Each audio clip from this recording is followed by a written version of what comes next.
They don't get it, do they? Like, I actually don't think people understand what this fight really is. I'm gonna say it like this. I'm about to read this fight like a book. Dude, Fluffy is mid. He looked like a crook and punched like a squid. This nigga's about to get the worst whooping like Strickland done took when he was a kid. Yeah, baby, yeah. I'm ready to predict this one now. If you guys know me, you know I don't like Strickland. I'm actually not fond of Strickland. Brother, he's a little bit ugly, bald-headed guy. He's a little bit racist. Like, I have nothing to glaze this guy for. I don't like him. People don't understand this fight. Now, I know there's a world that could be like, dude, this fight's fucking razor close, dude, Razor Ramon. Start just saying dumb shit. There's no human being who's going to sit through this whole video and not believe that Strickland wins at the end of it. But I'm kind of glad that some people are going to click off halfway through or something, But for the people who are like nervous or like nail biting, like I don't know who to pick, Strickland's the underdog in this fun. Let me just say that.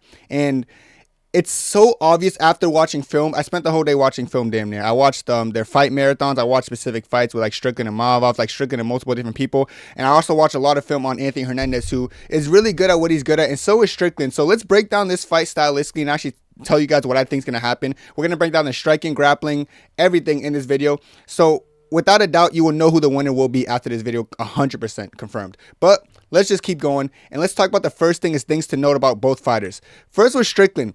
His best win is Israel Adesanya, in my opinion. I think everyone's opinion should think that. Like, his best win is Israel Adesanya. Now he's a primary striker. So I do want to preface that. His best win is someone who primarily strikes. Of course, that's different from Fluffy. So that is kind of a point of concern, some people might think. But I also do think Israel Adesanya is one of the best people at landing offensively, whether that's low kicks, whether that's head kicks. But Strickland was very defensively sound. Rewatching that fight hurt. It hurt, but I had to. And he looked really defensively responsible there. The last primary wrestler he did fought was Usman in 2017. He nearly died in there. He nearly got whooped, and he literally got spanked in there. That was like a really one-sided fight. Usman and Fluffy on paper do have somewhat similarities. I would argue Usman on the feet's a little bit better with his straights and his jabs and his offensive striking. Whereas Fluffy, and Usman's better at wrestling, but in my opinion, at least. Whereas Fluffy isn't as good as that, but this is something to note that the last time he went against a primary wrestler, he lost. But he does have absurd cardio, so I have to put that as a pro. He has a good cardio, and he's not going to get tired. Now let's go to Fluffy Hernandez, things to know. His best win is Brendan Allen. Now looking through his resume and watching some of his fights, I'm finding a common occurrence with most of his fighters. But why you always come in my face, Cameron, when I do this? I hate when it does that. The common occurrence is one, he gets hurt to the body almost every one of his fights, which I find really strange. Like every single time I was watching footage, I'm like, there it goes again. Kopylov fight, there it goes again. Kevin Holland, there it goes again. Brendan Allen hurt him to the lower half as well. I think that was a leg or something. But every single time he gets kicked in the body, he feels pain. And it's like, why is every single fight? I remember there was a point I was like, I try to look for fights he doesn't get hurt to the body. And it was very hard to find. But something about his body, sometimes they don't even look that heavy. But you just land something in his body, he flinches, and he can't take it. It's weird. I don't understand what's wrong with him. I know he's built like a thumb, but even fighters built like thumbs can tank a body shot. And then his fights are against fighters with questionable cardio, in my opinion. I look at someone like Michael Pereira. I just think he has questionable cardio. Brendan Allen's cardio has been known to diminish after the first round. Most of his wins, you look at people and okay, DeLindsay, those are people who have the capabilities of being broken because their lack of endurance. I personally don't see someone as Strickland as someone who's going to be easily broken due to lack of endurance. So that's something to note. That's something you guys should understand about this fight. Yes, he is going in there and breaking people, but those people already have sus gas tanks to begin with, So it is what it is. But let's get into the pros and cons, starting with the striking. I'm going to start with Strickland. Striking pros. Amazing defense and amazing vision. So he sees shots coming, and he's very in tune with his body and his movement. He knows how to evade shots. He knows how to not even be there. That little marching, annoying ass technique he does is really effective with blocking the low kicks. Not that Fluffy throws a lot of them, but against Izzy, I remember watching that back. I'm Izzy's best weapon, which is the low kicks, is almost negated because he's just not there. His legs aren't there. Every time Izzy throws, he's doing that stupid knee thing. So it's almost like checking it without also the leg not being there at all, which is very smart, and it works for some reason. Also, his active hands, defensively and offensively. He's the type to parry and then jab, and then parry and jab. He's really effective with I feel his defensive prowess, and he uses his defensive capabilities to open up his offense. And his offense, despite us like saying he's like a boring fight style, which I think it is, he's surprisingly, I want to say active. He just doesn't land much. I know it sounds weird to call him active, but he is always kind of throwing his jab out there. You know, even if he's missing, he's doing something. And he has this constant forward pressure about him that almost leads to his opponents breaking under him. It's one of those things I always hear people say, the first time you fight Strickland is very hard to beat him. And like Chris Curtis has said, he's seen like world-class kickboxers come to the gym, but they get in there with Strickland for the first time, they're confused, and it takes them like 12, 13, 14, 15 rounds to be like, oh wait, I could deal with this style. But by then, Strickland's already having like using his gas tank and his endurance and his forward pressure to break you. So by the time you figure it out, it's almost too late, which is why I feel like Strickland doesn't do rematches. He knows it's going to look like the DDP fight. That was a rematch where someone spent like 25 minutes in there, like, I know how he fights. Let me get used to that. The first time fighting Strickland, though, I've noticed is a problem with 90% of these guys, 99% of them. They just can't deal with him. Even Imavov. Imavov looks sharp in that fight, guys, watching the footage. But it's like, you could tell Imavov was a little bit flustered with the constant forward pressure. Then I said the stabbing teep's also a big thing with his weaponry, because like he's almost like he throws the teep out there at random times. It's actually a lot less. He throws it a lot less than I thought after watching footage. Like, I always know him for doing it, but he only throws it like for like a defensive move. Like if someone tries to crash in on him, he kind of disrupts the rhythm with throwing the stabbing teep, and like every single time it lands on someone, they pause and like they kind of go back and they like reset. He also does it when he's using his forward pressure to push you back even more, which is just fatiguing. If you're already backing up and circling and then he push kicks you, it's such a horrible thing to deal with. And that's why I feel like it frustrates people and almost makes people feel like lackadaisical and slow out there. He's just really good. His striking is actually one of the best because it's just such a different style that's so unique to him. And his whole career, he's just been tailoring the style and improving it because he hasn't switched his style since he came here. That's one thing about him. He hasn't switched the style, but he's just helped with the efficiency of the style, which is going to, like, by the time he fights Hernandez, man, next weekend, it's going to be a hard time for Hernandez to deal with, guys. I really feel like this is going to be one of those fights that maybe can make Hernandez look a little bit, he always looks kind of lackluster on the feet sometimes because he gets hurt a lot, but it could be very problematic. So these are his pros, and I feel like his pros, especially in a fight like this, could be a big thing to like almost make it look like Hernandez is getting exposed. What's happening? But no, it's just his offensive striking is very, very annoying, and his defensive capabilities makes it that much more annoying because you can never really land flush on him,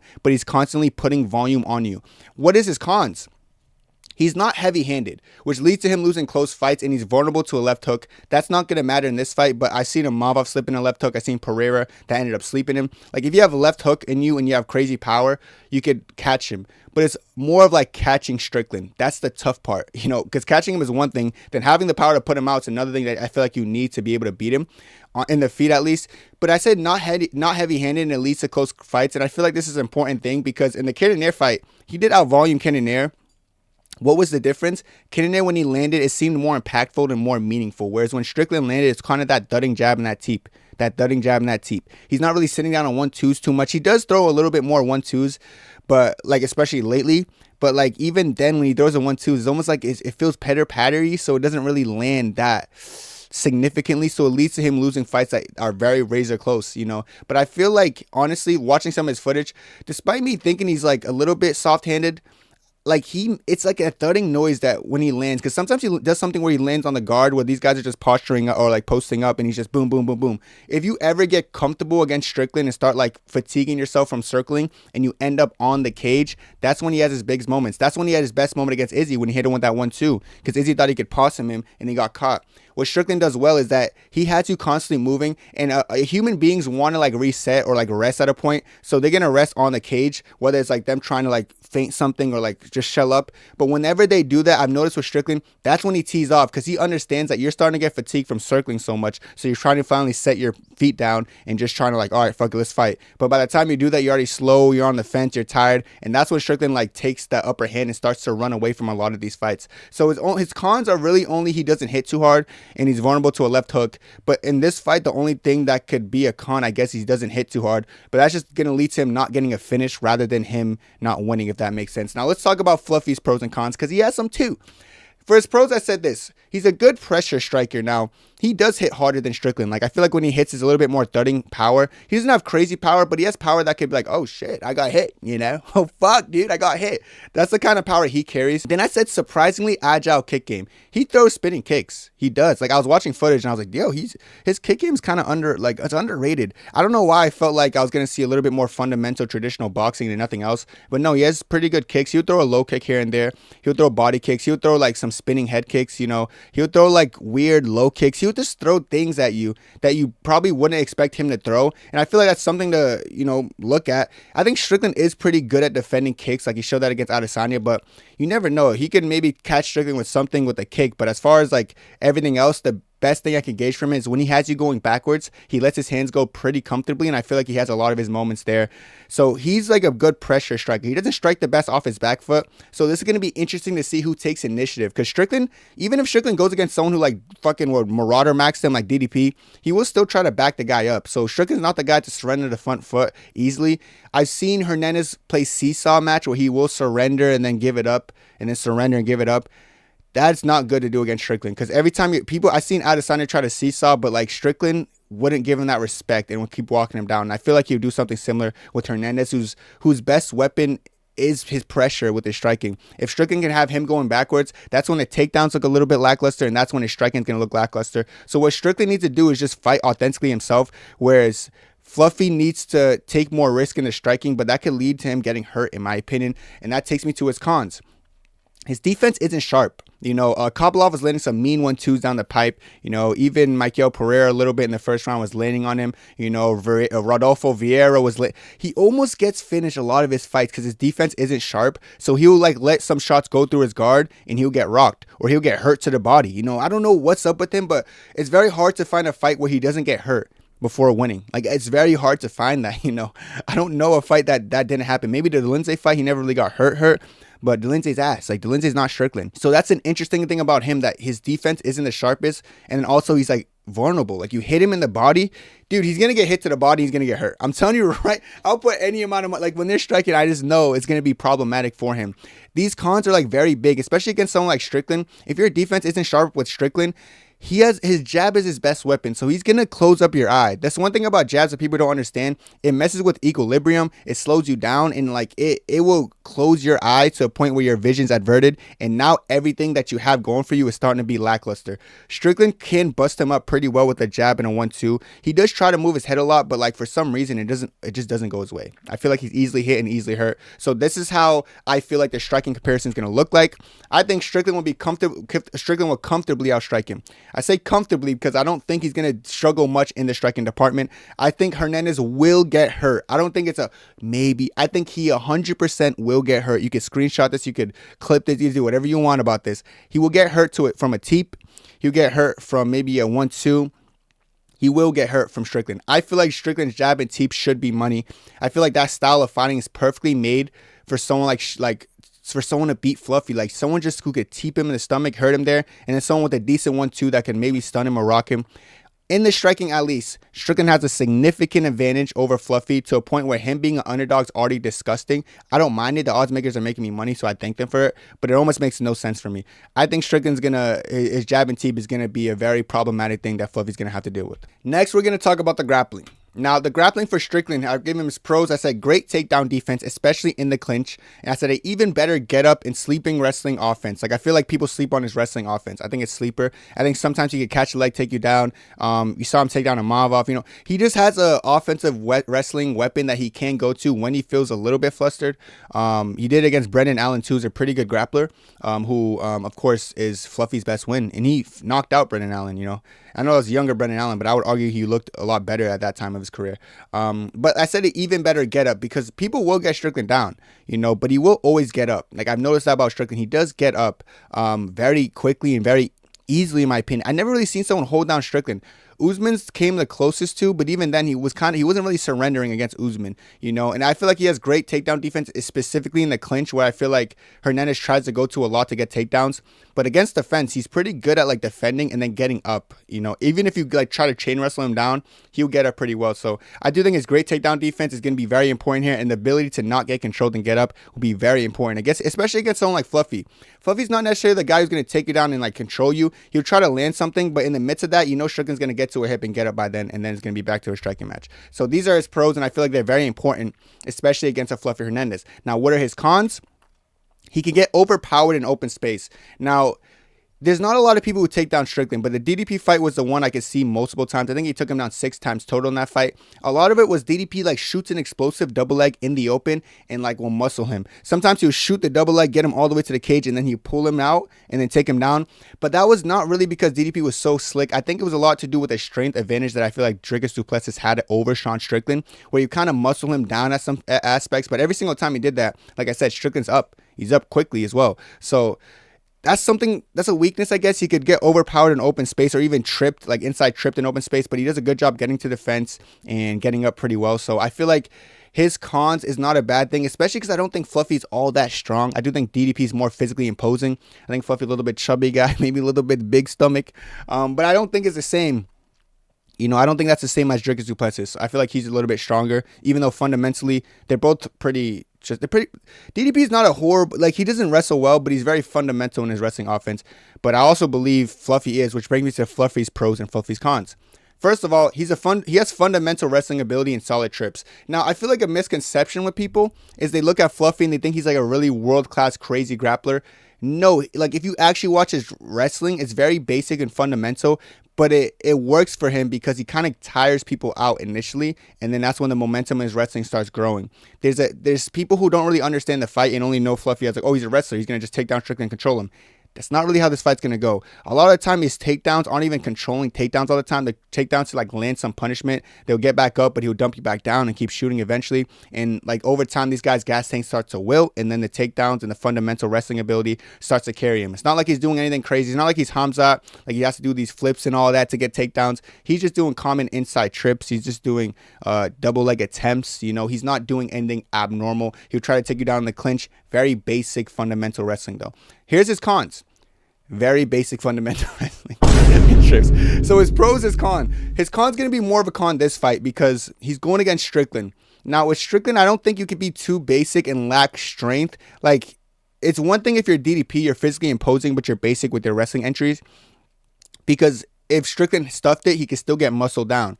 He's not very strong and he's very basic. So a lot of these takedown attempts you're going to see, Strickland will likely easily stuff these takedowns. And I feel like people aren't noting that right now. So they're a little bit conflicted and they don't understand how this fight's going to go. And in their head, they're like, but Fluffy's the best to my calculations. Fluffy's the best. Like, okay, you can think what you want, but if you didn't watch film, you're not going to understand what I'm saying here. He's going to be very basic with his wrestling attempts and his trips. I don't think it's going to be enough to beat or take down and maul Strickland, in my opinion. So this is how I think the comparison goes. I think Hernandez will shoot but get stuffed a lot. I think when he does get Strickland down, it's going to just be hard to keep him there. I think he's going to try to hold him down, but it's not going to be much to it. He's going to try to hold him and try to like maybe land something, but it's just not going to, Strickland's not going to stay down. I know he got mauled by Hamza, but even being in there with someone like Hamza and training and stuff, he knows how to be the nail, and Hernandez is not that level of those guys like Hamzat. So he's not like Fluffy's not going to show Strickland something he's never seen before. If anything, I think the fundamental wrestling ability of him is not going to bother Strickland too much in general. So I actually think Strickland's in for a good one, especially if you just trust his defensive ability, because his defensive wrestling is really good in my opinion. I said his basic wrestling will be his demise. I feel like you need to be a little bit different. You got to be like Usman, like a little bit more strong and mix up your wrestling with something. I just don't think Fluffy's all that big and strong. I actually think Strickland's bigger for the weight class. Strickland, I've seen him outside of camp. This guy's a fucking fat unit. So I think Strickland might have the size advantage. So that's definitely not going to help out Fluffy, who's kind of comes in flabby and like not, I don't want to say he's out of shape because I think his cardio is great, but like his body's a little bit fluffy, like the nickname. So it is what it is. So that's how I look at the grappling, the wrestling comparison. Now, these are things to note.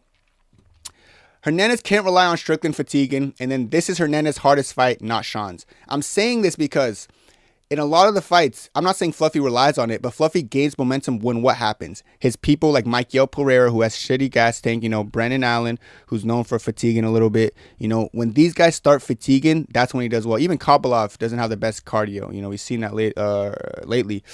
Everyone he's winning against, if you just go through his resume, you're going to know what I mean. You're going to start to be like, what the hell? All these guys have like sus gas tanks or something. Yeah, they do. And I do think he exploits it well. But if he's going to rely on Strickland fatiguing to help his wrestling success, that's going to be his demise, because I don't think Strickland's going to fatigue. I don't think Strickland's going to go out there and start mouth breathing and be like, I can't do this anymore. Strickland has been there with DDP. In that first fight, DDP put an absurd pace, not just in the wrestling, but in the striking.